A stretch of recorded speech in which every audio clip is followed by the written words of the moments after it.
Hello guys, welcome to my YouTube channel. My name is Harjeet Kaur. हम कर रहे हैं इंडियन इकोनॉमी के ऑब्जेक्टिव क्वेश्चंस, जिसमें हम डिस्कस कर रहे थे पब्लिक फाइनेंस से रिलेटेड क्वेश्चंस। तो इसके पहले के 20 क्वेश्चंस हम ऑलरेडी डिस्कस कर चुके हैं। आज हम शुरू करेंगे क्वेश्चन नंबर 21 से। तो नेक्स्ट क्वेश्चन है, which of the following is not a source of tax revenue collected by the government of India. Custom duty tax revenue का सोर्स है हमारी गवर्नमेंट का। एक्साइज ड्यूटी से जो टैक्स आता है ये भी रेवेन्यू का सोर्स है। सर्विस ड्यूटी से सर्विस टैक्स जो हमारी गवर्नमेंट लेती है वो भी रेवेन्यू का सोर्स है। डिविडेंड्स एंड प्रॉफिट्स, इससे गवर्नमेंट को कोई ज्यादा रेवेन्यू नहीं आता, ये टैक्स रेवेन्यू में नहीं आते जो डिविडेंड्स और प्रॉफिट्स आते हैं, right. Next is the amount of which of the following reflects the overall budgetary position of the government of India at a given time. Overall budgetary position जो है हमारी गवर्नमेंट की वो किससे पता चलती है? वो हमें पता चलती है फिस्कल डेफिशिएट से, कि हमारी गवर्नमेंट का रेवेन्यू कितना है और एक्सपेंडिचर कितना है। तो उसको जब माइनस करते हैं तो हमारे पास निकल कर आता है फिस्कल डेफिशिएट। डेफिशिएट कब होता है? डेफिशिएट जब क्या है, हमारा रेवेन्यू कम है, एक्सपेंडिचर ज्यादा है। रेवेन्यू कम है, एक्सपेंडिचर ज्यादा है, तो उस केस में क्या होगा? डेफिशिएट होगा। सरप्लस कब होगा? जब रेवेन्यू ज्यादा होगा, एक्सपेंडिचर कम होगा, राइट। नेक्स्ट है, which of the following is are some of the recommendation of the Raghurajan committee on financial sector reform. Financial sector reforms पे जो रघुराजन कमेटी आई थी तो उसकी रिकमेंडेशंस कौन कौन सी है? तो फर्स्ट है target inflation control rather than controlling money supply. Target inflation control क्या होता है? टारगेट इन्फ्लेशन होती है जो मॉनेटरी पॉलिसी बनती है, उसमें एक टारगेट इन्फ्लेशन रखी जाती है कि इससे ज्यादा इन्फ्लेशन नहीं होनी चाहिए, राइट। तो एक टारगेट इन्फ्लेशन होती है, उसको कंट्रोल करना, ये क्या है, इसकी रिकमेंडेशन क्या थी कि टारगेट इन्फ्लेशन को कंट्रोल करना है, ना कि मनी सप्लाई को कंट्रोल करना है, राइट। सेकेंड है, ये इसकी रिकमेंडेशन में आता है। सेकंड है open corporate and government bond markets. जो कॉर्पोरेट बॉन्ड्स होते हैं थोड़े रिस्की होते हैं, गवर्नमेंट बॉन्ड्स जो होते हैं उसमें कोई रिस्क नहीं होता, तो इसको ओपन करना है, ये भी इसकी रिकमेंडेशन में आता है। Provide liberal regulations for mergers and acquisitions. Mergers acquisition क्या होता है? जैसे दो कंपनीज मिल गई, मिलके एक नई कंपनी बना ली, या एक कंपनी ने दूसरी कंपनी को टेक ओवर कर लिया, तो ये आते हैं मर्जर एक्विजिशन में। इसमें लिबरल रेगुलेशन लेकर आना, ये भी रघुराजन कमेटी की रिकमेंडेशन थी। तो आंसर आ जाएगा option D, all 1, 2 and 3। Next है, which of the following taxes is not levied by the union government. Custom duty union government लगाती है। कॉर्पोरेट टैक्स ये भी यूनियन गवर्नमेंट लगाती है, सेंटर की गवर्नमेंट।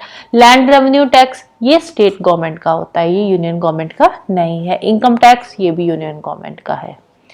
नेक्स्ट है, service tax was introduced in India for the first time in the year. Service tax सबसे पहले इंडिया में कौन से ईयर में इंट्रोड्यूस हुआ था?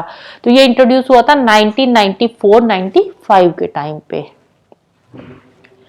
नेक्स्ट है, which of the following is are components of the fiscal deficit. Budgetary deficit fiscal deficit में ही आता है। मार्केट बोरोइंग्स ये भी फिस्कल डेफिसिट का ही पार्ट है। एक्सपेंडिचर मेड फ्रॉम द प्रधानमंत्री राहत कोष, प्रधानमंत्री रिलीफ फंड जो है उसी को बोलते हैं प्रधानमंत्री राहत कोष, प्राइम मिनिस्टर रिलीफ फंड जो है। तो इसमें से जो भी खर्चे होते हैं ये भी फिस्कल डेफिसिट में काउंट होते हैं, तो तीनों ही फिस्कल डेफिसिट के कंपोनेंट्स है। तो आंसर आ जाएगा option D, all 1, 2 and 3।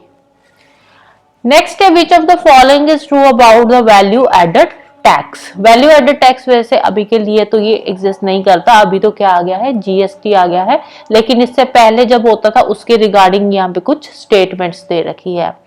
First है, it is a consumption tax levied on value added to the product on every stage of its production. Value added tax क्या था कि जो प्रोडक्ट है उसके हर एक स्टेज में टैक्स लगाया जाता था, उसको बोलते थे value added tax.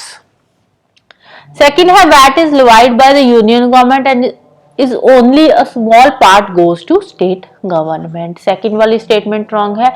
Income tax on retailers is now decided on the basis of their VAT collection। अब देखो income tax जो retailers की है वो VAT के basis पे decide नहीं होती थी, तो ये भी statement wrong है। तो आंसर आ जाएगा option A, only 1। Next, many times we read in financial newspaper about the public debt. Which of the following is are the components of public debt? Public debt क्या होता है? जो government पैसा लेती है, मार्केट से ले रही है, किसी इंस्टीट्यूशन से ले रही है या किसी बैंक से ले रही है, उसको बोलते हैं public debt. Market loans public debt का ही कंपोनेंट है। एक्सटर्नल लोन्स ये भी पब्लिक डेट का ही पार्ट है। Outstandings against saving schemes provident funds ये पब्लिक डेट में नहीं आता। तो आंसर आ जाएगा 1 and 2, ऑप्शन सी। नेक्स्ट है, Which of the following is a non-tax revenue component of the Union Budget of India? Non-tax revenue components कौन से है? Non-tax revenue, टैक्स वाला तो अलग हो गया, जैसे कस्टम ड्यूटीज है ये टैक्स रेवेन्यू में आता है। नॉन टैक्स क्या आ जाएंगे? इंटरेस्ट रिसीट्स ये नॉन टैक्स रेवेन्यू में आता है। डिविडेंड्स प्रॉफिट्स ये नॉन टैक्स रेवेन्यू में आता है, ये टैक्स रेवेन्यू में नहीं आता। तो आंसर है option D, only 2 and 3। Next है, Which of the following commissions set up by the President of India decides the distribution of tax income between the center and state government?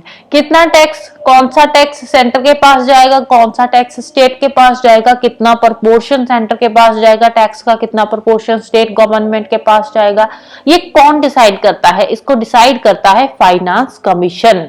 कौन से article में mention है? 280 में। Next, as we all know, government in India pays special emphasis on the management of fiscal deficit. What is fiscal deficit? Fiscal deficit क्या होता है? Physical deficit क्या है? एक्सपेंडिचर जब हमारे ज्यादा है, रेवेन्यू कम है, तो एक्सपेंडिचर माइनस रेवेन्यू क्या आ जाता है? Physical deficit. तो आ क्या जाएगा इसका answer? Excess of government disbursement comprising current and capital expenditure over its current receipts. Expenditure ज्यादा है, रिसीट्स कम है, खर्चा ज्यादा है, आमदनी कम है, तो उस केस में क्या होगा? Physical deficit. नेक्स्ट है,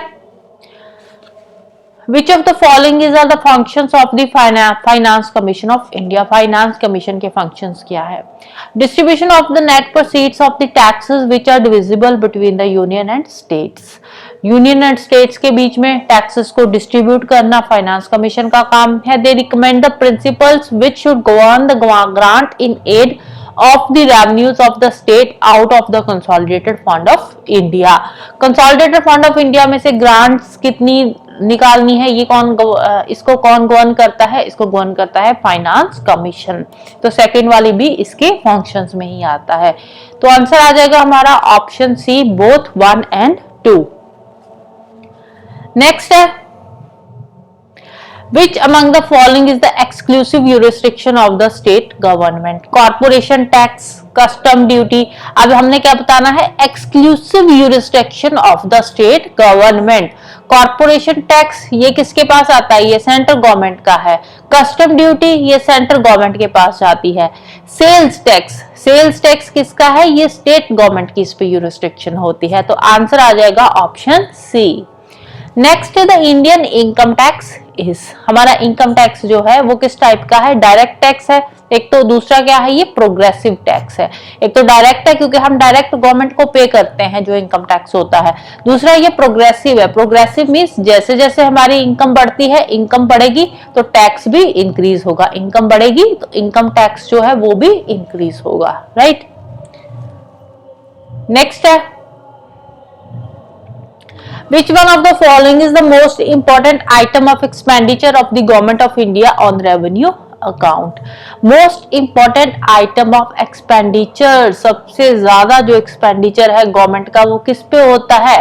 जो गवर्नमेंट लोन्स लेती है उस पे जो इंटरेस्ट पे करना पड़ता है उस पे सबसे ज्यादा जो एक्सपेंडिचर है गवर्नमेंट का जाता है। तो आंसर आ जाएगा option D, interest payments.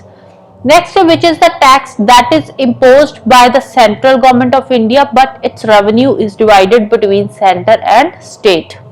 Central government tax लगाती है और इसका जो रेवेन्यू होता है वो सेंटर स्टेट दोनों के बीच में बट जाता है, डिवाइड हो जाता है। तो कौन सा टैक्स है? Income tax, right.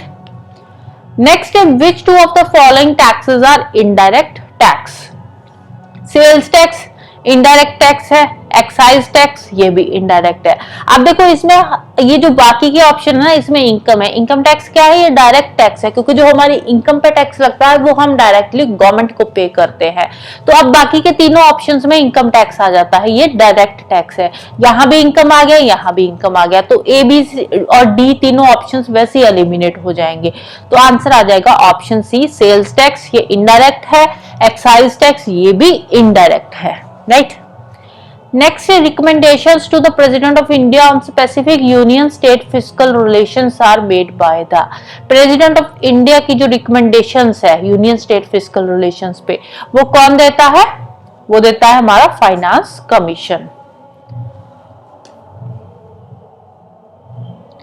नेक्स्ट है, Who is the chairman of 15th finance commission? 15th finance commission ये कब आया था? 2020-21 में आया था। तो इसके चेयरमैन कौन है? एन के सिंह, श्री एन के सिंह।